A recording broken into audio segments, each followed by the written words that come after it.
Right. Welcome back. We're still here with Marlon Espinoza, and we are continuing our conversation in our CEO series. Marlon, Peter Minshall said something that intrigued me. He spoke about our juvie, and the fact that we may have someone walking with a pot on their head and someone coming with a cupboard, walking through the streets and so forth. And he said that Salvador Dali is doing the exact same thing. But Salvador Dali is, of course, dead now. But he is regarded as one of the great artists of all time. Mm-hmm. And we were doing the exact same thing in our carnival, in our juvie, years or around the same time that Salvador Dali was becoming, quote unquote, this master artist. And he spoke about this self-contempt that we, as a small island, have for our culture, things that are naturally produced from our bosom. He also spoke about, and Mia Motley said the same thing about this small island mentality that prevents us from achieving greatness or prevents us from attaining certain types of heights.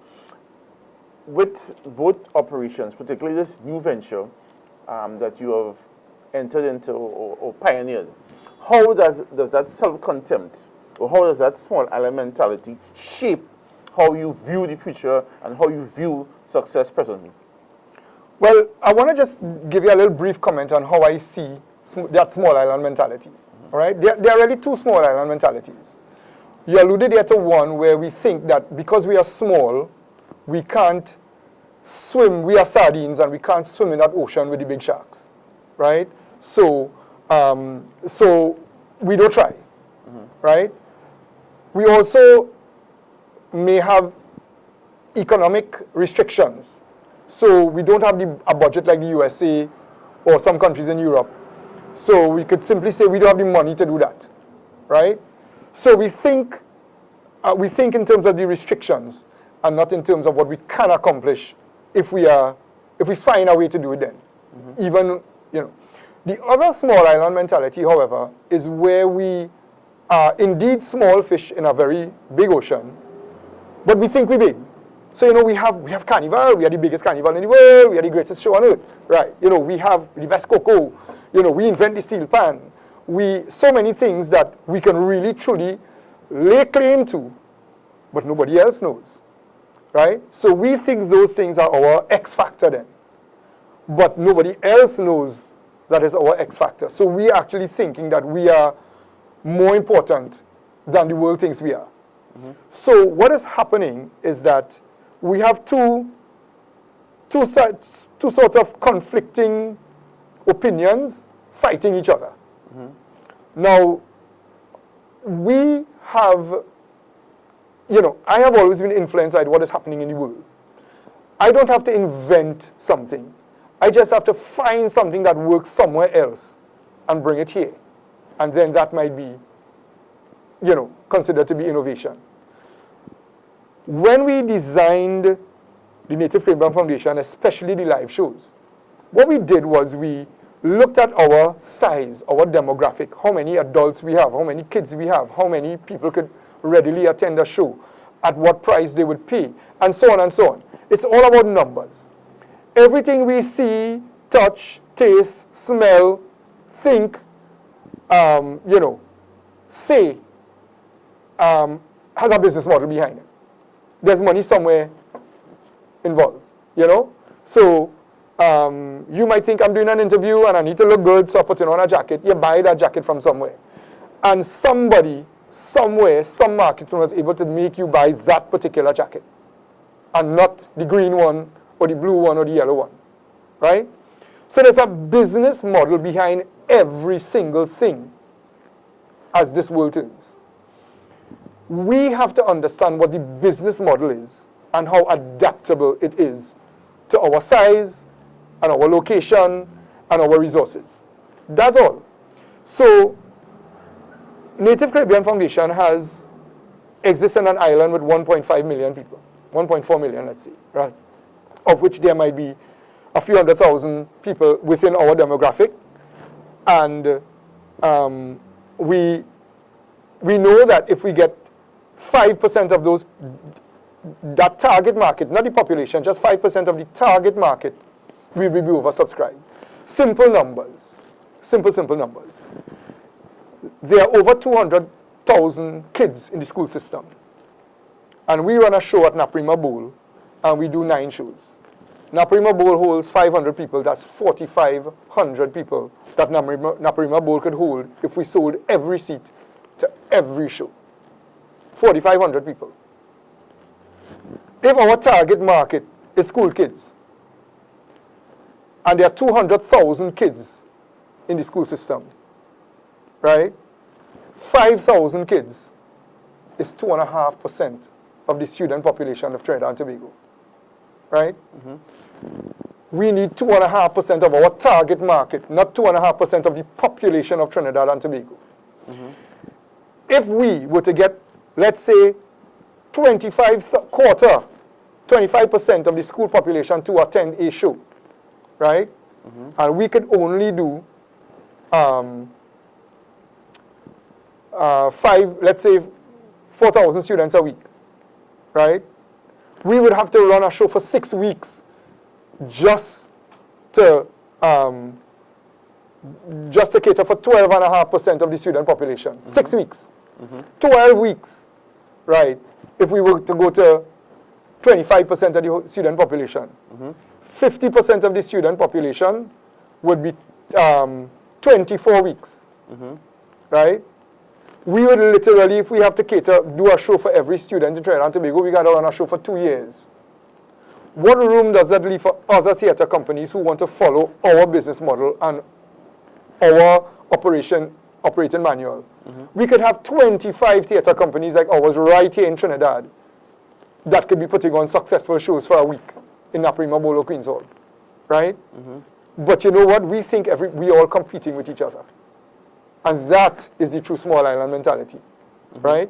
I have gotten a lot of criticism and actual hate from well-known, renowned people who say that they've invested their life in the arts.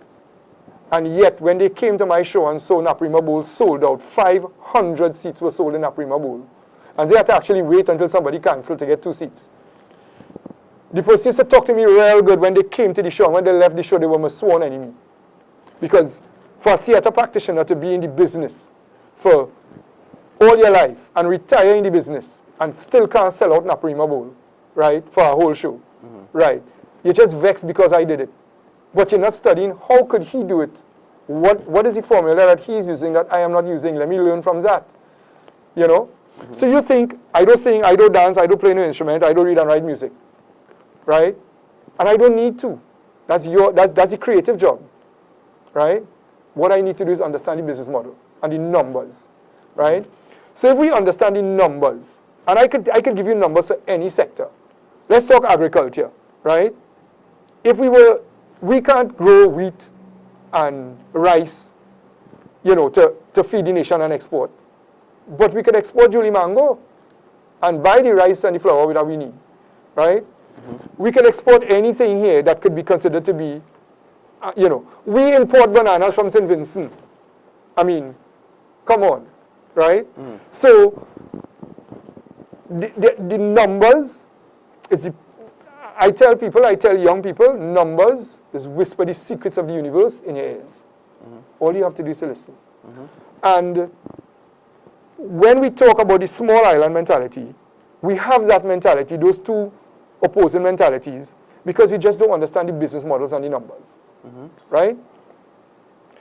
Native Caribbean Foundation created a business model that can be replicated in any island at literally no cost, right? So we could have a franchise in every island anyway. The website model is just a website that you can have people purchasing plays and musicals online, pay with your credit card, everything is set up, you know, you're just getting money, right?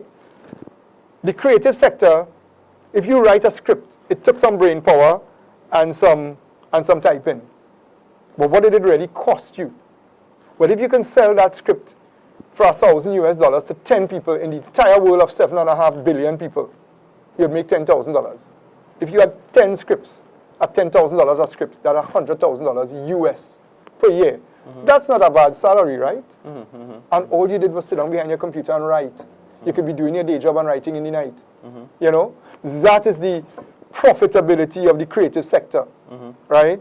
And if you have 25 people in Trinidad making 100,000 US a year, that's $2.5 million US coming into our economy to people like you and I who would just sit down behind our computer and write. What is that costing us? If we do a show in Barbados or St. Vincent or Grenada, and after all told we make $1,000 US in profit and we bring that back to Trinidad, we didn't spend any money. We just made money, right? All the money that was spent came from the country that the show was hosted in. And we just took $1,000 US, which is our cut, right?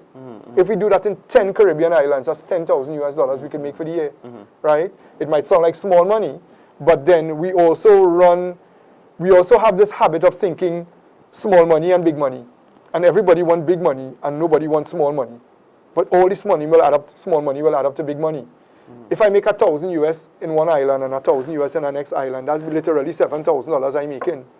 If I make $10,000 US, right, that's 70,000 TT dollars, right? We actually also, during the pandemic, we did a play and we recorded it as a cinematographic experience on the stage using multiple cameras and so on. And it's in the final stages of being edited now, and we are marketing it to terrestrial television stations throughout the Caribbean. We planning to ask for $500 US per station, right? Which is no kind of money. But do you know what? In Trinidad, the television stations want you to pay them to run the show. In the rest of the world, the television stations pay you for your creative content. And then they make money off of the advertisers. Trinidad, something wrong. Something wrong somewhere, because the television station telling you, you had to pay me $15,000 for me to run your show with no ads. When they could go to the advertisers and say, we have a great local show, it runs for 2 hours, and we're supporting the local film industry, we're selling some ads. And they could probably make $25,000, $30,000, $40,000 in ads on that one show and promote it as the first local stage production ever filmed, right? For cinema, right? But no, we don't do that. So what we do is we say, look, forget Trinidad. If you all don't want to pay us, fine. Everybody else will. We did the research. We come up with the contracts. We come up with everything, all on our own. No resources expended except time. And now we have a film that we could market to anybody, anywhere, anytime, right? It could be sold over and over. Those rights could be sold over and over and over and over and over again to infinity, right? And every $500 US we get is money coming into Trinidad and no money left. No money left Trinidad, because the film there, it's a film, it's creative, right? And the local people who did all the film and the editing got paid, right? So this is what we're talking about when we talk about small. Our ambition is to have a movie on Netflix in the next 5 years. That's our ambition, and we are going to achieve it, right? Because we are building towards that. But we don't have the budget, and we don't have the equipment, and we don't have the personnel and whatever it is, but we will get that. It exists in Trinidad, right? We will save money. We will build and build and build until we have the resources and the technology to do that. So our small island mentality prevents us from attempting something that we think is big. And then our small island mentality prevents us from understanding where we are placed in the world and what we should be doing. So I like to call it the X factor. Everybody, somebody, every country has an X factor, right? That X factor is that one thing that they should be famous for in the world. But you don't get famous dry just so. We can't just jump up and say we have carnival. Nobody in Alaska know we have carnival. Nobody in maybe, New Zealand know we have carnival. We have to package it in a way that it can be sold. And we don't do that. So we say that we have all these things, but we are not packaging it in a way that it can be sold to the rest of the world, and then they will see that as our X factor, the thing that makes us stand out from everyone else. So it's not that we don't have it. We think because we have it, everybody should know. So we're not making an attempt to make everybody know by packaging our X factor in a way that the world could see it. What we're doing is we're just saying, hey, we have it. If you were well, hard luck for you. We have it, right? So those two opposing small island mentalities fight each other, and nobody wins. nobody wins, right? Because on the one hand, we think we're too small to attempt it. On the other hand, we think, we so famous, everybody should know. And in the meantime, the world goes on, and nobody knows what our X factor is. So Native Caribbean Foundation wants to be the X factor in our creative sector. We want to start creating business models that the rest of the world can see. And I want to leave you with this thought. We are the first ever Caribbean production company to have an entire production hosted on the website of the international company that we purchase our plays and musicals from. So we recorded that on stage. It wasn't a cinematic recording, but it was a pretty good recording. We did Alice at Wonderland, and we sent that recording to the parent company in the US. The CEO of the company wrote to me and said, "This is the best production of Alice at Wonderland that we have ever sold to anybody, anywhere in the world." And in 2 days' time, it was up on their website, the entire production. They normally would take a little 5-minute clip so that people could see what is being done. They put the entire show on their website, and it's there up to today. No Caribbean company has ever had one of their productions on. This is not on YouTube. It is on YouTube, but this is hosted on the website. So if you go to that company and you want to buy Alice at Wonderland, that production for Australia or anywhere, you can see the Native Caribbean production of Alice at Wonderland. The entire recording is on their website, right? That is an accomplishment that should be in all the newspapers in Trinidad, but it's not, because of the small island mentality. In that really important,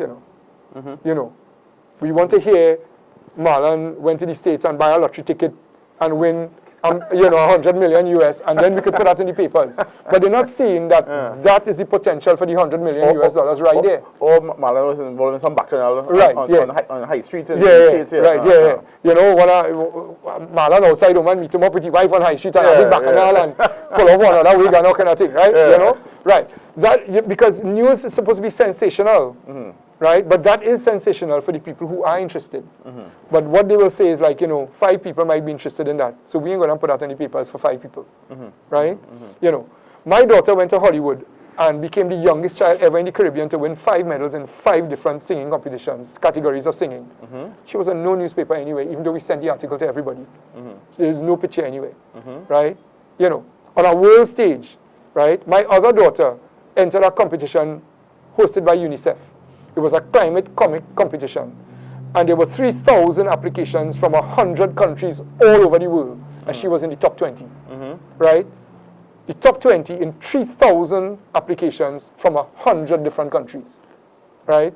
And nobody was interested, right?